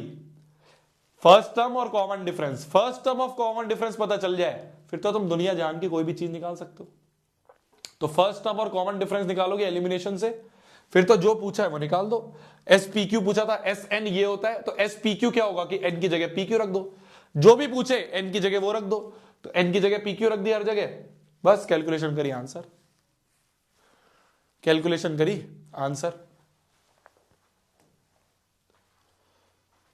एपी खत्म हो गया तुम्हारा। क्लास 10th में पहला चैप्टर आता है तुम्हारा रियल नंबर्स, ठीक है। दूसरा चैप्टर आता है तुम्हारा पॉलिनोमियल, तीसरा चैप्टर आता है पेयर ऑफ लीनियर इक्वेशन, चौथा आता है क्वाड्रेटिक, है ना। ये 4 चैप्टर जो है ना, ये महा हलवा चैप्टर कहलाए जाते हैं। हलवा इन द सेंस, इनको तुम स्कूल में भी बहुत बार पढ़ लेते हो, इनको तुम, कुछ बच्चे जो शुरू में ट्यूशन पढ़ते हैं वहां पे भी 1-2 बार पढ़ लेते हैं। तो ये चैप्टर्स इतने मुश्किल नहीं होते हैं। जैसे ही अरिथमेटिक प्रोग्रेशन शुरू होता है, वैसे ही तुम्हारे चैप्टर्स जो है थोड़े थोड़े टफ होने शुरू हो जाते हैं, ठीक है। कोऑर्डिनेट ज्योमेट्री आसान सा है, उसमें कुछ नहीं। फिर ट्रायंगल्स, ट्रिग्नोमेट्री, भारी भारी चैप्टर्स है। तो इसीलिए जब तक वो 3-4 चैप्टर थे शुरू के, मैंने बहुत हल्के में रखा था, ठीक है। हल्के हल्के क्वेश्चंस करवा रहा था, ज्यादा मैं उसमें डीप घुस भी नहीं रहा था, है ना। अब जो आगे वाले चैप्टर्स है ना, पहली बात तो उसमें फुल अटेंडेंस चाहिए, एक भी छुट्टी नहीं मारेगा, ठीक है। और दूसरी चीज, जो रोज पढ़ाया जा रहा है उसको बिना रिवाइज करे अगर अगली क्लास में दिखे तो मैं बैच से बाहर फेंकवा दूंगा, ठीक है। क्योंकि ना तुम मेरे पे भरोसा करके आए हो, तुम्हारे माँ बाप ने हमारे ऊपर भरोसा करा है, तभी उन्होंने ये पैसे भरे हैं, ठीक है। जितने का भी तुमने बैच लिया है, ये भरोसे के पैसे तुमने भरे हैं। वो भरोसा मैं टूटने नहीं दूंगा, चाहे मुझे उसके लिए तुम्हें कुछ भी करवाना पड़े। मैं डंडे मारूं तुम्हें, रैपट मारूं तुम्हें, कितना ही डांटू, पर मुझे वो 100/100 दिलवाने हैं। तो इसलिए मैंने अभी तक के जो चैप्टर्स थे वो बहुत हल्के रखे थे, उसमें ज्यादा मैं बहुत हाई सवाल ज्यादा कुछ नहीं करवा रहा था। अब एपी में तुमने देखा मैंने बोर्ड्स के सवाल भी इंक्लूड करे, केस बेस्ड सवाल भी इंक्लूड करे। इसी तरह से ट्रायंगल्स में, ट्रिग्नोमेट्री में आगे मैं अच्छे अच्छे और सवाल भी इंक्लूड करूंगा। वैल्यू बेस्ड सवाल हो गए, केस बेस्ड क्वेश्चंस हो गए, ये सारे इंक्लूड होंगे अब आगे से। 2 चीजें चाहिए, हर क्लास से पहले रिवीजन करके आना पिछली क्लास में क्या पढ़ाया गया है, और हर क्लास में आना है। कुछ भी हो जाए, कोई भी कुछ भी हो जाए, तुम्हारे घर में कुछ भी हो, लड़ाई हो रही हो, घर में कुछ भी हो रहा हो, मुझे फर्क नहीं पड़ता, तुम में से हर बच्चा आना चाहिए, क्योंकि मुझे हर बच्चे के 100/100 दिलवाने हैं। अगर कोई मुझे ऐसा दिखा जो रिवीजन नहीं करके आया और जिसने आलतू फालतू सवाल पूछा, मैं उसे बैच से बाहर फेंकवा दूंगा। रिफंड तो है ही नहीं, तो वो भी नहीं मिलेगा, और बाकी लोगों को और बोल दूंगा किसी भी बैच में एंट्री नहीं मिलेगी। अब इसे तुम डांट मानो, इसे बड़े भैया की डांट मानो, इसे कुछ भी मानो। समझ में आ रही है मेरी बात। आज जैसे तुम में से कुछ बच्चे आए ना, 1-2 फॉर्मूले भी याद रहे थे उन्हें पिछले लेक्चर के, ऐसे मुझे बच्चे दिखने नहीं चाहिए, वरना मैं ना डांटता भी ऐसा हूं कि औकात दिखा दूंगा 1 सेकंड में। समझ में आ रही है मेरी बात। ये मैं बहुत प्यार से बोल रहा हूं, क्योंकि अगले जो चैप्टर्स होने वाले हैं, कोऑर्डिनेट तो बहुत आसान सा है, उसके अगले जो चैप्टर होने वाले बहुत इंपॉर्टेंट चैप्टर है, दिमाग फट जाता है। 2 दिन से बुखार था तब भी उठ के आया हूं, गला चोक हो रखा है जब भी बोल रहा हूं। तो अगर मैं इतनी मेहनत कर रहा हूं, मैं चाहता हूं मेरे से डबल मेहनत तुम करो। कुछ भी हो जाए बहाना नहीं लगना चाहिए, ठीक है। अब ये एपी चैप्टर कंप्लीट हुआ है, इसके जितने भी क्वेश्चंस हैं एनसीईआरटी के उन्हें कर लेना। जितने भी क्वेश्चंस मैंने क्लास में करवाए हैं उनको एक बार खुद अपने हाथ से खुद सॉल्व करना रफ कॉपी में, एक एक क्वेश्चन को अभी आधे घंटे बाद। हर एक क्वेश्चन को, चाहे पहला लेक्चर हो गया चाहे दूसरा लेक्चर हो गया, दोनों लेक्चर का एक एक क्वेश्चन खुद सॉल्व होना चाहिए। इसके एक प्रीवियस ईयर क्वेश्चंस की वर्कशीट में तुम्हें दूंगा, वो सारे क्वेश्चंस लगा लेना, सारे प्रीवियस ईयर सारे क्वेश्चंस। तब तक के लिए भाई पढ़ना है, फोड़ना है, कहर मचा दे रहा है, आग लगा दे रही है। Bye bye, good night, take care. मिलते हैं कल वाली क्लास में, मिलते हैं अगले एक नए चैप्टर के साथ। बाय, ठीक है। बड़ा भैया हूं, डांटूंगा भी बहुत, ऐसे डांटूंगा कि तू 100/100 लेके आएगा। Bye bye, good night, bye.